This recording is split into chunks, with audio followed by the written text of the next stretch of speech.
Welcome back to another episode of Lucid Daily. And first off, guys, I just want to tell you a big thank you. I received a lot more love and support in the comments than I thought I would. So a big shout out to most everybody that showed me a ton of support in coming back. Again, I'm going to try my very best to give an unbiased view of Lucid and the direction of the company where I believe it is going, in the current status of the company. It is only in my best interest to try to give the most reasonable explanations that I can. I do not any longer hold shares, but I do think this is an interesting company to pay attention to.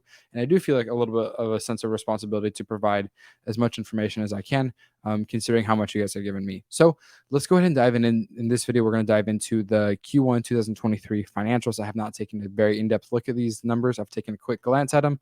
So we're going to go ahead and take a crack at these numbers. Hopefully I've gotten a little bit better at reading balance sheets and income statements and cash flow statements, to help provide more value to you guys. So let's go ahead and dive into Q1 2023 financials. I'm going to spend, because I have so much to catch up on in terms of earnings calls and things like that.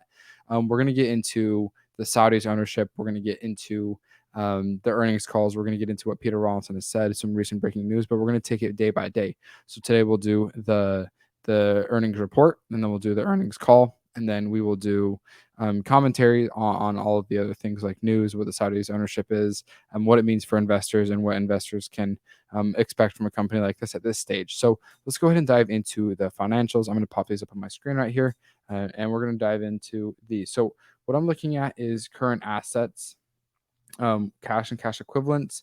Obviously, they're running a little lower on cash, and I believe this is part of the downside of doing this a little bit after the earnings call. I believe they took cash. I could be wrong on that, so don't quote me on that, but I think they received an investment from Saudi Arabia after this, which is fine. But this is important to note, the percentages. This is a 51% decline that we saw in their cash and cash equivalents. So it's a big thing that you want to pay attention to. I'll go ahead and highlight this. This is the cash they have on hand, the cash that they can spend on. Maybe if it'll let me switch, it might not. Okay, computer wants to be a little weird today, so we're gonna try our best. So thank you guys for your patience for the setup. So cash and cash equivalents down 51%. I believe that's quarter over quarter, if I'm not mistaken. Let me double check. Yeah, quarter over quarter down 51%. So they're obviously burning a ton of cash, which is expected. I'm not going to trash on a company that's burning cash to try to ramp up a production line and that's going through massive layoffs. Lucid's going through what Elon has called production hell. They are in the middle of it. And I don't have the quote on me, but I believe Peter Rawlinson said that it wouldn't be that bad. But anyways, they're going through production hell, whether anybody cares to admit it or not. I will be honest, I'm not the world's biggest fan of Peter Rawlinson, with the direction he's taking the company, but I do think that I still want to be here to represent the company as if I had to run it, and obviously report on as necessary. So total assets, this is things like inventory with how much their cars are worth. You also have their short-term investments, so how many things they're probably investing in the treasury or bonds. We can see in the footnotes what's invested. You also have their accounts receivable. So this is actually something concerning that I'm seeing now. Let me go and highlight what caught my attention. This is kind of obviously I'm far from an accountant. I'm far from proper accounting, but accounts receivable, that's money that those are deposits, and that's 2,583,000. That's actually a really number. So let's go ahead and do that math. 2,583. That's 2,000. That's 2,583,000 divided by 19,542. So that is. Hold on. I think I did that math wrong. Give me one sec. Or maybe I did it right. 2, 5.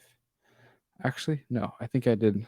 It doesn't matter. Okay, so that account receivable, let me see. Let me do this one more time. 2,583,583 divided by 19,542. 19,542.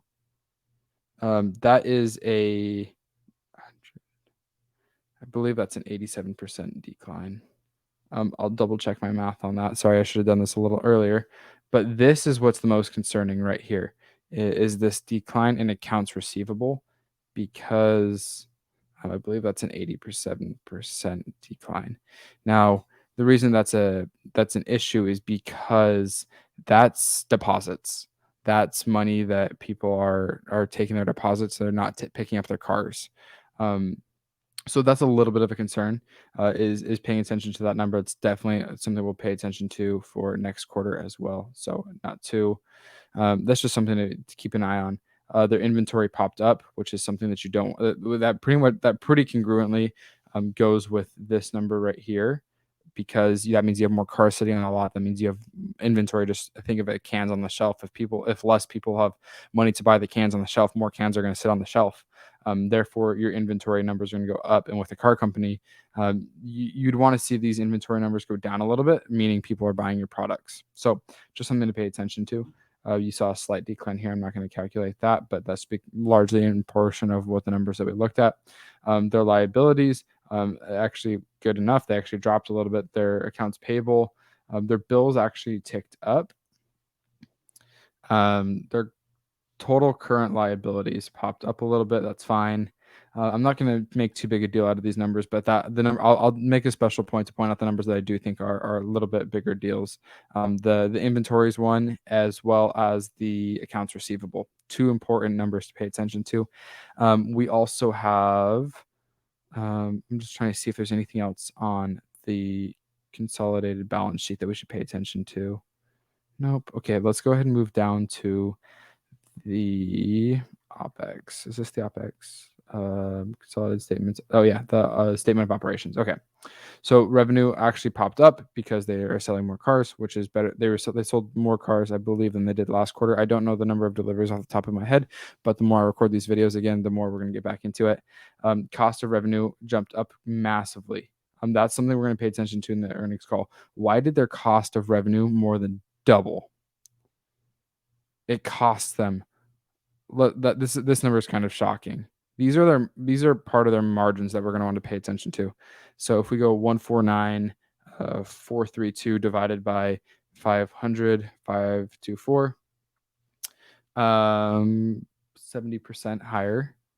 I might have done that backwards, but their cost of revenue is just, it costs them $500 million to make $149 million. That's insane. So wow, that's pretty incredible. Their SG&A, this is things like stock comp, 168 million. I want to dive into Peter Rawlinson's stock compensation package more. That's something that bothered me quite a bit. Let me Control Z that. Okay. So, whoops, man, I got to figure this system out a little bit better. I don't like how it scrolls at all. Okay. So we talked about that. Boom. Any other, geez, okay, I'm using the mouse pad. This will be way better, I think. Okay, there we go. This is way better. Okay, so cost of revenue, obviously extremely high. Their income, they're still losing a lot of money. Nothing too new. Okay, total costs and expenses. That is a shocking gap. They spent $121 million to make 149. They need to stop that ASAP. But that's not news. That's everybody can kind of agree on that. Okay, this is where we get into the cash flow statement. So this is something that we can dissect a little bit more. Obviously, they lost $779 million, which is expected. Depreciation and amortization, fine. That big number, that jump is absolutely insane. Let's see how big of a jump that was. 779,528 divided by 81, 286. 9.5 times higher. That looks 81 times 9.5, 81 times 9, 81 times 9.5. Yeah, that matches up. So it's 9.5 times higher than it was the previous quarter. I really need to read this earnings call. So tomorrow we're probably going to read this earnings call. It may be either tomorrow or Monday. So pay attention to that. If you haven't yet, consider subscribing. I know it's a little bit boring, but this is the stuff that I am trying to instill in this community, is to pay attention to the numbers and not the euphoria. So if you haven't yet, consider subscribing to really try and pay attention to what's really going on with the company, rather than just listening to what's going on with the company. If we keep going down, okay, that's pretty much the biggest things that I wanted to cover. Let me see if there's anything else. We're going to learn a lot more from the earnings call, and the earnings call kind of justifies these numbers that we're seeing, and what the questions that these other analysts have. So that's pretty much it for the earnings report.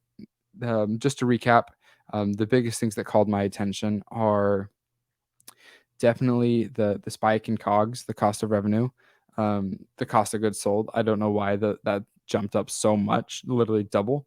Um, uh, they really got to figure that out, why their parts are still costing so much. Even a year ago, they were still complaining about supply chains, and supply chains are now back to normal. Um, so I'd be fascinated to hear what's going on. But the biggest thing is accounts receivable. This is their deposits. Their deposits have fallen to the floor, so that's definitely alarming. Obviously, they're running out of cash, but I think they raised cash already. And the last thing that I want to point out was, yeah, we already talked about the COGS. So these are just basic fundamentals like companies that I want to pay attention to as part of the things that we're going to continue to do. So we have the earnings call. We just did the basic. This is a super shallow dive into their financials. We also have their earnings call that we're going to go over. We'll do a fundamental analysis like we used to do with the spreadsheet and the projections, and that takes a little bit more time. But I think I like going through this a little bit more with you guys rather than on my own, because I think you guys can see kind of where my thought process is.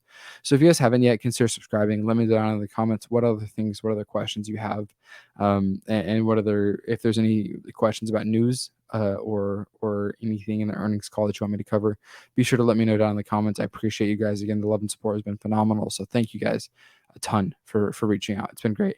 And like always, thanks for watching. See you next time. Bye.